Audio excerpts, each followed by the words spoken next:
জাতীয় থেকে আন্তর্জাতিক, প্রান্তিক জনপদ থেকে নগর, চারপাশে এই মুহূর্তে ঠিক কি কি ঘটছে তা নিয়ে আমাদের নিয়মিত আয়োজন এখন চারদিক। আপনাদের সঙ্গে আছি আমি নোমান আব্দুল্লাহ। গণঅভ্যুত্থানের পর শিল্প কারখানায় বিশৃঙ্খলা সৃষ্টির অপচেষ্টা বন্ধে কার্যকর উদ্যোগ নেওয়া হচ্ছে বলে ব্যবসায়ীদের আশ্বস্ত করেছেন অন্তর্বর্তী সরকারের প্রধান উপদেষ্টা ডক্টর মোহাম্মদ ইউনূস। বলেন, শ্রমিক মালিক একসঙ্গে কাজ করবে, এটিই অন্তর্বর্তী সরকারের বড় লক্ষ্য। দায়িত্ব নেওয়ার এক মাসের মাথায় প্রথমবারের মতো ব্যবসায়ীদের নেতাদের সঙ্গে সংলাপে বসেন অন্তর্বর্তীকালীন সরকারের প্রধান উপদেষ্টা ডক্টর মোহাম্মদ ইউনূস।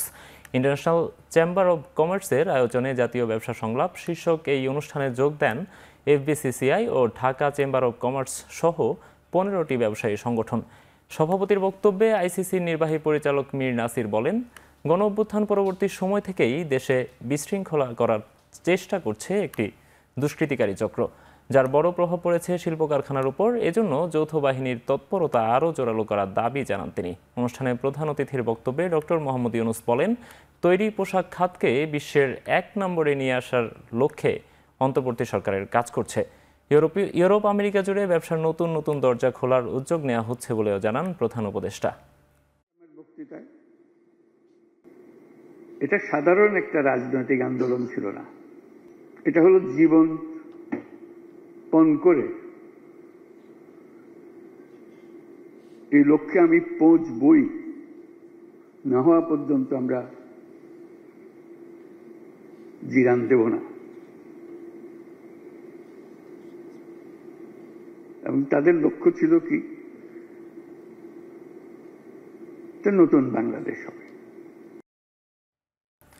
রাজনৈতিক দলগুলোর সাথে সংলাপের পর রাষ্ট্রের প্রয়োজনীয় সংস্কার শেষ করে নির্বাচনের বিষয়ে সিদ্ধান্ত নেওয়া হবে বলে জানিয়েছেন উপদেষ্টারা। বিকেলে ফরেন সার্ভিস একাডেমিতে উপদেষ্টা পরিষদের বৈঠক শেষে একথা বলেন তারা।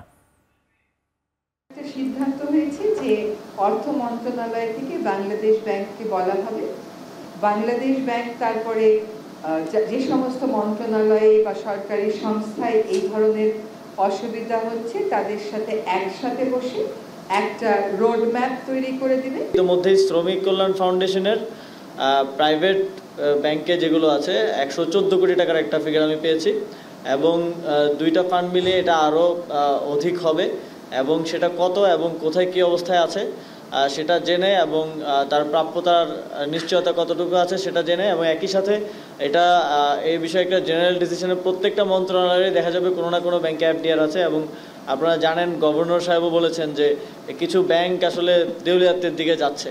তো সেক্ষেত্রে এই পাবলিক মানিটাকে কিভাবে রিস্টোর করা যায়, জনগণের জন্য, জনগণের সেবায় আবার কাজে লাগানো যায়, সেজন্য একটা জেনারেল ডিসিশনেই আমাদেরকে আসতে হবে।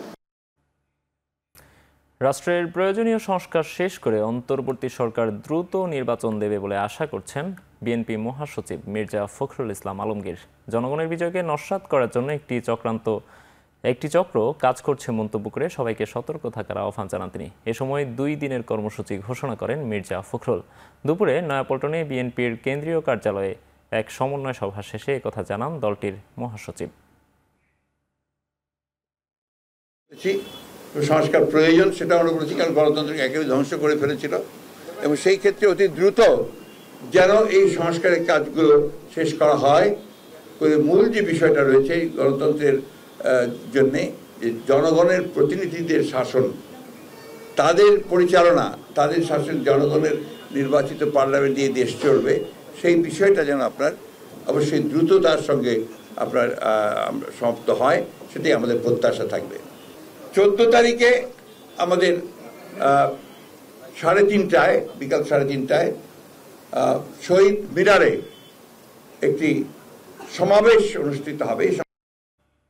নির্ধারিত সময়ের মধ্যে সুষ্ঠু ও নিরপেক্ষ নির্বাচন দিয়ে ব্যবসায়ীদের শীর্ষ সংগঠন এফবিসিসিআই সংস্কারের কথা বলেছেন নতুন প্রশাসক হাফিজুর রহমান।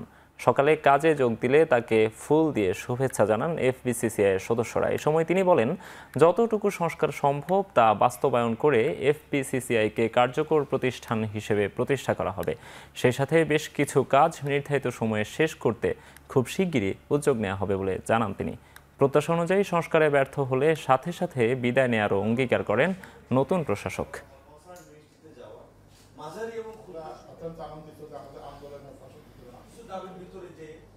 সাধারণ পরিষদের 16 দিনে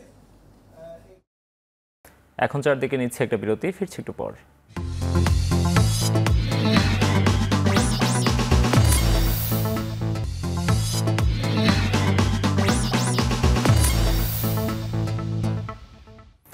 বিরতির পর ফিরে এলাম, আপনারা দেখছেন এখন চারদিক।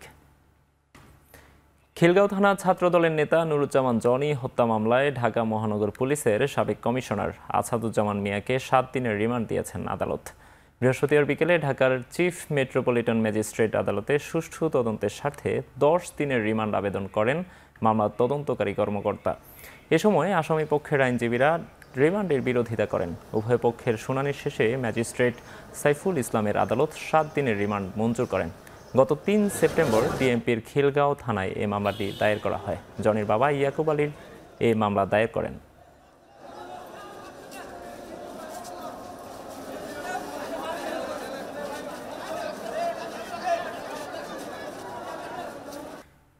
মেট্রোপলিটন খ্রিস্টান কোঅপারেটিভ হাউজিং সোসাইটিকে নিয়ে একটি মহল চক্রান্ত করছে বলে অভিযোগ করেছেন সংগঠনটির পরিচালকরা। সকালে রাজধানীর তেজগাঁওয়ে আর্চবিশপ মাইকেল ভবনে এক সংবাদ সম্মেলন করে তারা অভিযোগ করেন, সাবেক বোর্ডের কিছু অসাধু পরিচালক দায়িত্ব পালনের সময় স্থাপনা নির্মাণ ও উন্নয়নমূলক কার্যক্রমের নামে বিপুল পরিমাণ টাকা লুটপাট করেছেন। সাধারণ সদস্যদের দাবির মুখে দুর্নীতির বিষয়ে তদন্ত হয়। সেখানে তদন্তে তারা দোষী প্রমাণিত হলে তাদের বিরুদ্ধে আইনি পদক্ষেপ নেওয়া শুরু হলে তারা আত্মগোপনে চলে গেছে বলেও অভিযোগ করেন সংবাদ সম্মেলন থেকে। তারা আত্মগোপনে গেলেও সংস্থাটির বিরুদ্ধে নানা অসত্য, বানোয়াট, সম্মানহানিকর তথ্য ছড়াচ্ছেন তারা।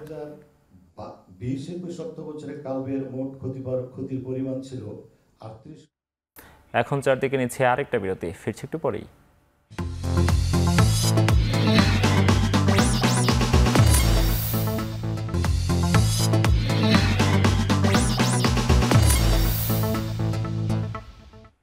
বিরতির পর আবারও ফিরে এলাম, আপনারা দেখছেন এখন চারদিক। সরাসরি সম্প্রচার করা না হলে পশ্চিমবঙ্গের মুখ্যমন্ত্রী মমতা বন্দ্যোপাধ্যায়ের সাথে বৈঠকে বসবেন না বলে জানিয়েছেন আন্দোলনরত জুনিয়র চিকিৎসকরা। আর নিজেদের সিদ্ধান্তে অনড় রাজ্য সরকার।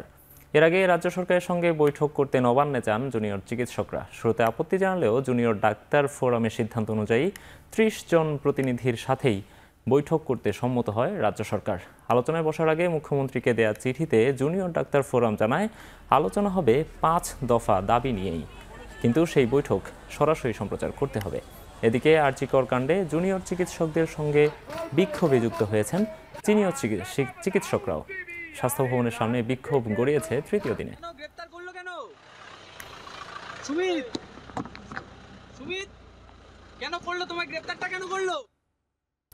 সুপার টাইফুন ইয়াগির তাণ্ডবে ভিয়েতনামে মৃতের সংখ্যা বেড়ে দাঁড়িয়েছে 179 জনে। আহত আরও বহু মানুষ এখনও নিখোঁজ শতাধিক।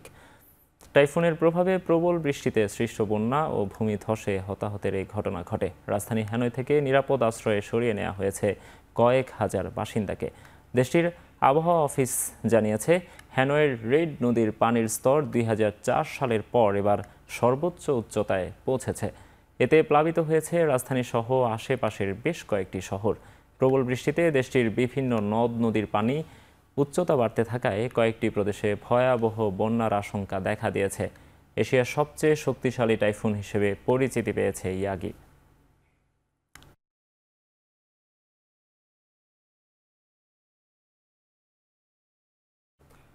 সাকিব আল হাসানকে রেখেই ভারতের বিপক্ষে 2 ম্যাচ টেস্ট সিরিজের জন্য 16 সদস্যের স্কোয়াড ঘোষণা করেছে বাংলাদেশ ক্রিকেট বোর্ড। পাকিস্তানের বিপক্ষে জয়ী স্কোয়াড থেকে এবার বাদ পড়েছেন শরীফুল ইসলাম। ইনজুরির কারণে দলে নেই তিনি। তার পরিবর্তে জাকির আলী অনিককে দলে অন্তর্ভুক্ত করা হয়েছে। মূলত পাকিস্তান শাহিনসের বিপক্ষে 4 দিনের ম্যাচে করা শতকের পুরস্কার স্বরূপ দলে এই ডান হাতির অন্তর্ভুক্তি। নাজমুল হোসেন শান্তর নেতৃত্বে দলের বাকি সদস্যরা হলেন সাদমান ইসলাম, জাকির হাসান, মুমিনুল হক, মুশফিকুর রহিম, সাকিব আল হাসান, লিটন দাস, মেহেদী হাসান মিরাজ, জাকির আলী অনিক, তাসকিন আহমেদ, হাসান মাহমুদ, নাহিদ রানা, তাইজুল ইসলাম, মাহমুদুল হাসান জয়, নাইম হাসান এবং খালেদ আহমেদ।